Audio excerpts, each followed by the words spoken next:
العالمین والصلاة والسلام علی سید المرسلین وعلی آلہ الطیبین الطاہرین وعلی اصحابہ الراشدین وعلی اولیاء امتہ اجمعین.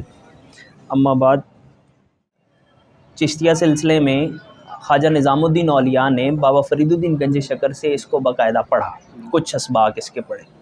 تو چونکہ میرے ذہن میں تھا کہ انہوں نے پڑھی ہے تو میں نے فوراً اسی کو دیکھا. پھر اس کے لیے ہمارے شیخ ہیں سہروردی سلسلے کے، ان سے باقاعدہ اس کی روایت کی اجازت لی اور کہ جی آپ مجھے اجازت دیں کہ میں اس کو پڑھا سکوں اور پڑھ سکوں. کیونکہ اگر آپ اجازت لے کے، روایت ہے کہ آپ جب اجازت لے کے ایسی کتابوں کو پڑھتے ہیں سند کے ساتھ، ایک شجرے کے ساتھ، تو اس کی برکت اور فیوضات زیادہ حاصل ہوتے ہیں. عوارف المعارف کو ہم پڑھیں گے جی.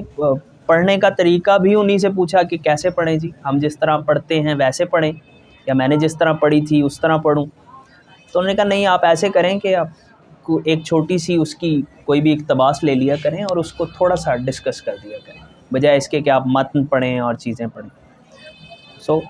انہی کے بتائے ہوئے طریقے کے مطابق ہم پڑھیں گے جی.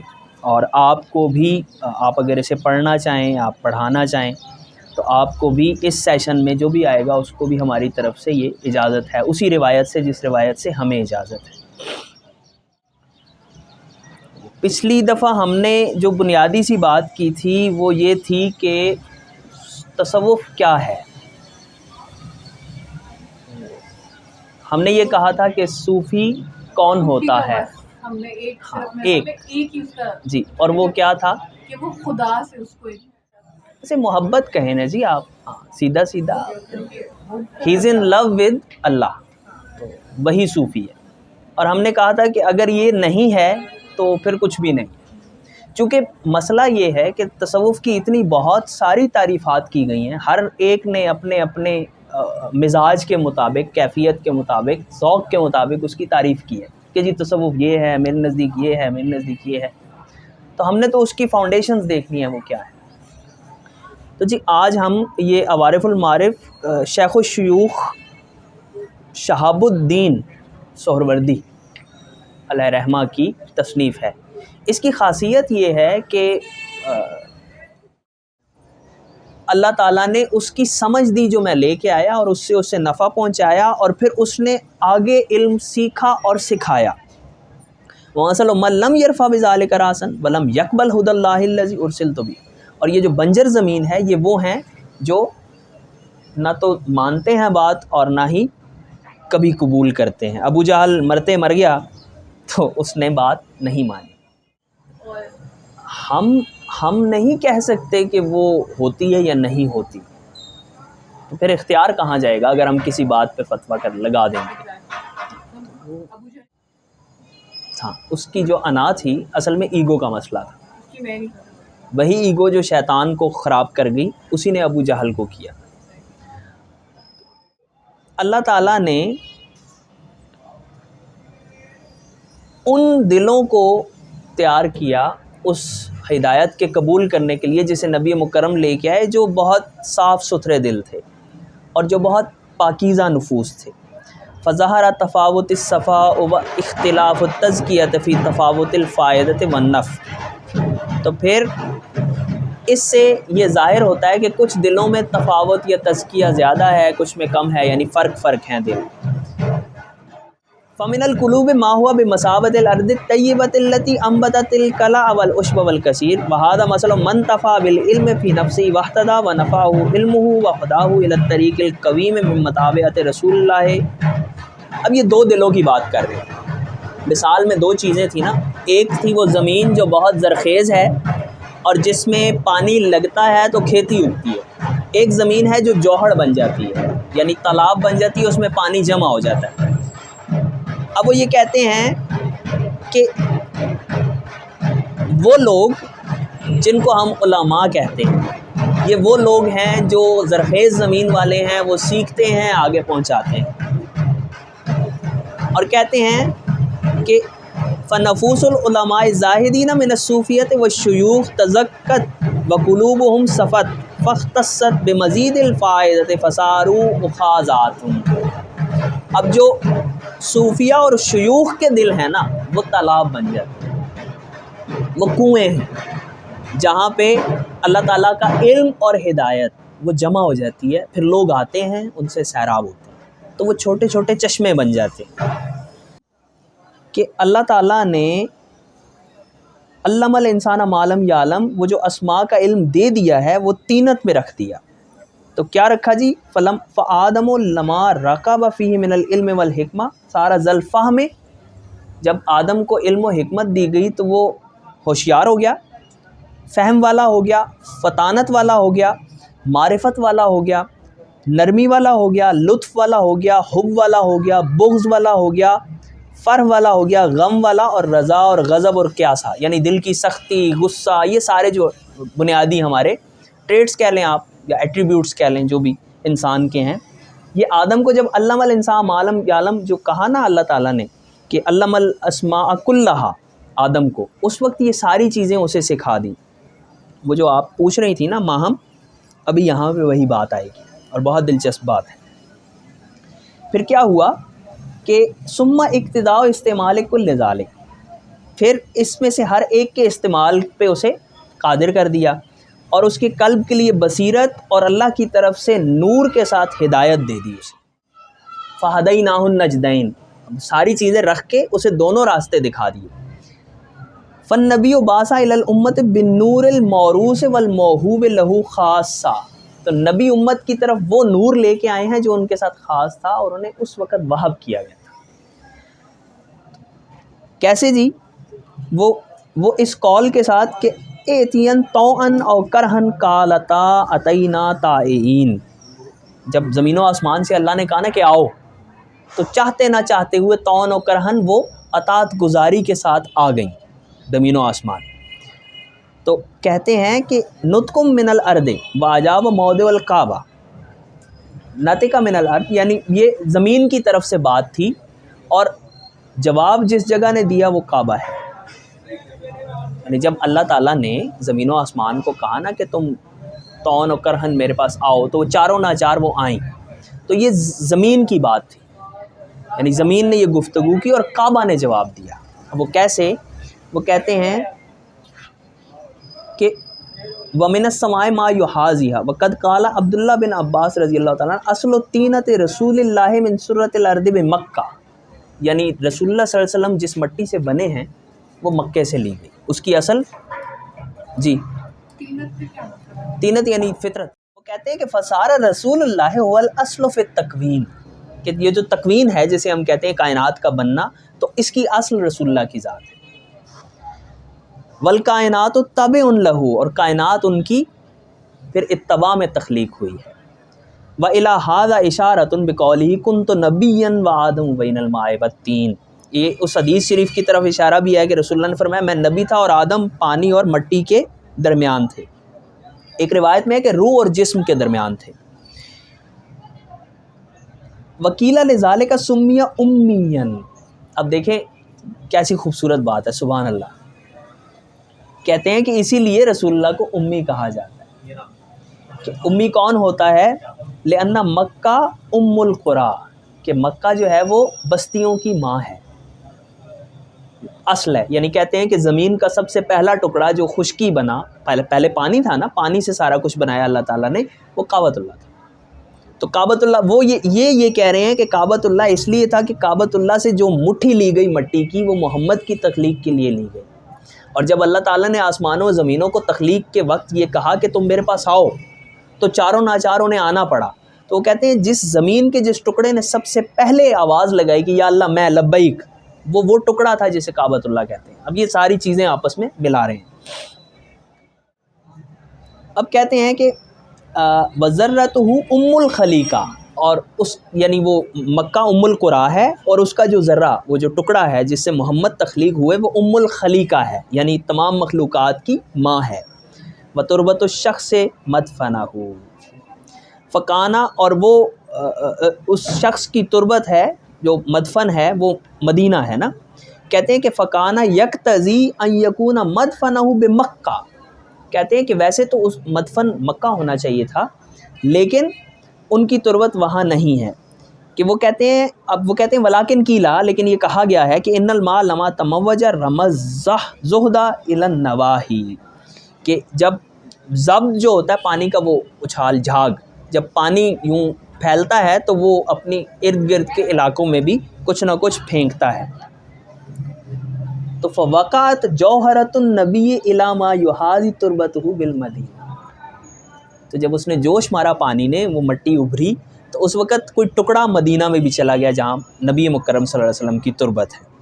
وکان رسول اللہ مکیا مدنیا حنینہ الی مکہ و تربتہ بالمدینہ، تو رسول اللہ جو ہیں وہ مکی ہیں، مدنی ہیں، ان کی حنین مکہ کی طرف ہے، یعنی اصل ان کی مکہ ہے اور ان کی تربت مدینہ میں ہے۔ بل اشارۃ فیما ذکرنا من ذرۃ رسول اللہ و ما قال تعالی واذ اخذ ربک من بنی آدم من ظہورہم، اب اللہ تعالیٰ نے ایک عہد لیا تھا نا، بنی آدم کی پشت سے اللہ تعالیٰ نے آدم کی پشت سے اس کی ساری ذریت کو نکالا، تو یہ ذریت کہتے ہیں یہ جو ذرے کی ہم بات کر رہے ہیں نا، ذرت رسول اللہ کی، یہ اس کی اصل وہی آیت ہے، اسی کی طرف بات ہے۔ اور الستو بربکم، تو انہوں نے کہا جی بلا، اور حدیث میں ہے کہ ان اللہ تعالیٰ مسح ظہر آدم و اخرج ذریتہ منہ کہیئۃ الزر، چونٹیوں کی طرح نکلی، یعنی اللہ تعالیٰ نے یوں مس کیا پشت کو، اور بعض لوگ کہتے ہیں کہ مس جو ہے وہ اللہ تعالیٰ نے نہیں کیا، کچھ فرشتوں نے کیا تھا، تو چونکہ وہ فرشتے اس کے تابع فرمان ہے تو گویا اللہ نے کیا، اس لیے اللہ تعالیٰ کی طرف منسوب کر دیا۔ یہ جس جگہ پہ ہوا وہ جگہ مکہ اور طائف کے درمیان تھی، جس کو عرفہ کہتے ہیں، وادی۔ آگے وہ کہتے ہیں کہ کہا گیا ہے، شیخ الشیوخ ہیں لیکن یہ قول کریں قیلا، جب قیلا سے کوئی قول کرتے ہیں تو اس کا مطلب یہ ہوتا ہے کہ یہ بہت مستند بات نہیں ہے، لیکن کہا جاتا ہے، روایت ہے۔ تو لما بعث اللہ جبرائیل و میکائیل لیقبضا قبضۃ من الارض فابت، اللہ تعالیٰ نے زمین سے مٹی لینے کے لیے جبریل اور میکائیل کو جب بھیجا تو زمین نے انکار کر دیا، یہاں تک کہ اللہ تعالیٰ نے اسرائیل کو بھیجا اور اس نے زمین سے ایک مٹھی مٹی لے لی۔ اسرائیل وہ ہیں جو جان نکالتے ہیں نا۔ تو ابلیس جو ہے اس وقت کیا کر رہا تھا، وَكَانَ إِبْلِيسُ قَدْ وَطِئَ الْأَرْضَ بِقَدَمَيْهِ فَصَارَ بَعْضُ الْأَرْضِ بَيْنَ قَدَمَيْهِ وَبَعْضُ الْأَرْضِ بَيْنَ مَوْضِعِ أَقْدَامِهِ، اب جبریل اس وقت چل رہا تھا زمین پہ، تو کچھ مٹی اس کے پاؤں کے نیچے لگتی تھی، کچھ مٹی اس کے قدموں کے درمیان آ جاتی تھی، اس پہ وہ پاؤں نہیں پڑتا تھا اس کا۔ تو فَخُلِقَتِ النَّفْسُ مِمَّا مَسَّ قَدَمَ إِبْلِيسَ فَصَارَتْ مَعَ الشَّرِّ، اب کہتے ہیں وہ نفس جو اس مٹی سے تخلیق کیا گیا جہاں ابلیس کے پاؤں لگے تھے، تو وہ ابلیس، یہ ایونٹ ایسے ہوا نا، اللہ تعالیٰ نے پہلے بھیجا میکائیل کو اور جبریل کو۔ میکائیل وہ ہیں جو بارش برساتے ہیں، جبرائیل وہ ہیں جو وہی لے کے آتے ہیں، مٹی سے لے کے آؤ زمین سے مٹی، تو زمین نے کہا جی میں نہیں دیتی، پھر اللہ تعالیٰ نے اسرائیل کو بھیجا، جسے ہاں وہ کہتے ہیں یاما، نہ اسرائیل، وہ اسرائیل موت کے فرشتے جو ہیں، یقیناً وہ خوفناک ہوں گے، جسے ہندو یوراج کہتے ہیں، یا یاما یا یوراج بھگوان ہے ان کا۔ تو وہ جب گئے تو زمین کو جرأت نہیں ہوئی، اس نے دے دیا۔ اب کہتے ہیں اس دوران ابلیس صاحب یہ کر رہے تھے کہ وہ نا زمین پہ ٹہل رہے تھے، چہل قدمی کر رہے تھے، تو زمین کے جس حصے پہ ان کے قدم لگتے تھے وہاں سے جب مٹی لے کے کوئی نفس بنایا گیا تو اس میں شر آ گیا۔ کچھ جگہیں ایسی تھیں جو اس ابلیس کے قدموں کے درمیان تھیں، اور کچھ جگہیں ایسی تھیں جہاں ابلیس کے پاؤں نہیں پڑے۔ یہ وہ آپ کا سوال اور ان کا سوال، اور یہ ایک بات ہے، اضافی بات ہے۔ فمن تلک التربۃ اصل الانبیاء والاولیاء، جہاں ابلیس کے قدم نہیں پڑے اس مٹی سے اولیاء بنے، انبیاء بنے۔ وکانت ذرۃ رسول اللہ موضع نظر اللہ تعالی من قبضہ اسرائیل، جو اسرائیل نے یوں اٹھائی تھی نا، وہ رسول اللہ کی مٹی تھی، وہاں تو کسی کی نظر بھی نہیں پڑی، وہ تو اللہ تعالیٰ کی ڈائریکٹ نگاہ میں تھی، تو اسرائیل کو کہا جا اٹھا، اس نے وہاں سے اٹھا لی۔ اس کے علاوہ زمین پہ ابلیس صاحب جو چل پھر رہے تھے تو کہیں اس کا پاؤں پڑتا تھا، کوئی جگہ تھی جو پاؤں کے درمیان آتی تھی۔ اللہ تعالیٰ بالہدا والعلم، اللہ تعالیٰ نے انہیں ہدایت اور علم کے ساتھ مبعوث کیا۔ وانتقل من قلبہ الی القلوب، اور اس ہدایت اور علم کو ان کے دل سے دوسرے دلوں میں منتقل فرمایا۔ اور ایک نفس سے ان کی جان سے دوسرے نفوس میں. تو اصل میں کیا تھا یہ اس وجہ سے تھا کہ فی اصل طہارت تینا ان کی جبلت میں طہارت تھی. یہ جو ہم کہتے ہیں نا پاک ائمہ معصومین طاہرین مطہرین. ووقع تعلیف بالتعارف الاول فکل من کانا اقرب مناسبت بنسبت طہارت تینت کانا اوفر حظا من قبول مجابی. اب یہ دوسری بات کرتے ہیں کہ یہ پہلی تخلیق تھی رسول اللہ چونکہ تکوین میں پہلے تھے, ابھی انہوں نے پہلے بات کی. اب اس کے بعد جو جو ان سے زیادہ مناسبت اختیار کرتا گیا مٹی ذرہ وہ اتنا ہی قریب ہے, اس کو اتنا ہی حصہ ملا ہے. وسارت بواطنہم اخاذات. اب کہتے ہیں فکانت قلوب الصوفیہ اقرب مناسبت. اب دل جو صوفی کا دل ہے نا وہ رسول اللہ سے بہت زیادہ مناسبت رکھتا ہے, اسی لیے کہتے ہیں کہ ان کے باطن جھیلیں بن جاتی ہیں, کنویں بن جاتے ہیں. وہ جو ہے نا وہ کیا خون نہ دے گیڑا, وہ ساری بات جو ہے. فعلموا وعلموا وہ جانتے ہیں اور پھر پڑھاتے ہیں. کل اخاذ الذی یسقى منہ ویزرع منہ, جیسے اس جھیل یا دریا سے پانی لیا جاتا ہے اور اس سے کھیتی کی جاتی ہے. وجمعوا بین فائدۃ علم الدراست و علم الوراثہ. آگے بات کرتے ہیں آخری بات, یعنی وہ کہتے ہیں کہ جب آپ کہتے ہیں نا لا الہ الا اللہ تو اس کا مطلب ہے کہ کوئی الہ نہیں ہے مگر اللہ, کلمہ شریف ہے نا. تو کہتے ہیں اس کے بہت سے معنی ہیں اور ان معنی میں سے 3-4 یہ ہیں کہ لا مقصود الا اللہ, اللہ کے علاوہ کوئی اور مقصد نہیں ہے. لا مشہود الا اللہ, اللہ تعالیٰ کے علاوہ کوئی اور ایسا نہیں ہے جس کی گواہی دی جا سکے. اور پھر آخری بات یہ ہے کہ لا موجود الا اللہ, کوئی اور ہے ہی نہیں.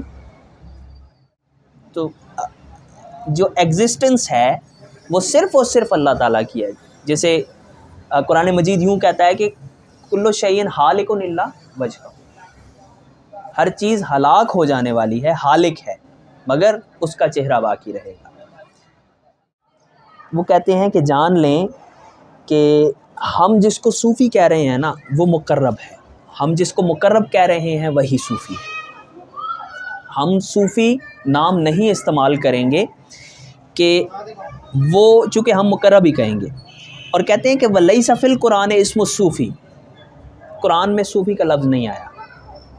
و اسم الصوفی ترکا ووضع للمقرب علامہ سنشرح ذلک فی باب, ہم نے صوفی کا اس نام ترک کر دیا ہے اور ہم نے اس کی جگہ پہ مقرب رکھ دیا ہے. اب وہ اس کی پوری انہوں نے دیکھے پوری منطق بیان کیا کہ ہم نے قرب کسے کہا, وہ دل کیا ہے, حدیث کیا ہے. اور کہتے ہیں کہ انما یعرف للمترسمین, یہ تو شرقاً غرباً کہیں بھی صوفی کا جو ہے نا اہل قرب کے لیے صوفی اپنا نام صوفی نہیں رکھتے, بلکہ اس صوفی نام کون رکھتے ہیں؟ مترسمین, رسمی لوگ, روایتی لوگ, ایویں جو رسماً رکھ لیتے ہیں. اور بہت سے مقربین ایسے ہیں بلاد مغرب میں, ترکستان میں, ماوراء النہر میں, جن کا نام صوفی نہیں ہے, چونکہ وہ صوف کا لباس نہیں پہنتے. تو اس کا مطلب ہے کہ صوفی اس کو کہتے ہیں جو صوف کے اون کے کپڑے پہن لیتے ہیں. بلا مشاہدہ فی الالفاظ, اور الفاظ کے چناؤ میں کوئی حرج نہیں ہوتا, کوئی بھی نام رکھ سکتا ہے. لیکن میرا جو مقصود ہے وہ مقرب اصل میں صوفی ہے اور صوفی مقرب ہے. فیعلم انا نانی بالصوفیہ المقرب, میں جنہیں صوفیہ کہہ رہا ہوں میں انہیں مقربین کہوں. بس یہ بڑی سادہ سی بات ہے. انہوں نے بھی پہلے باب کو اسی پہ ختم کیا.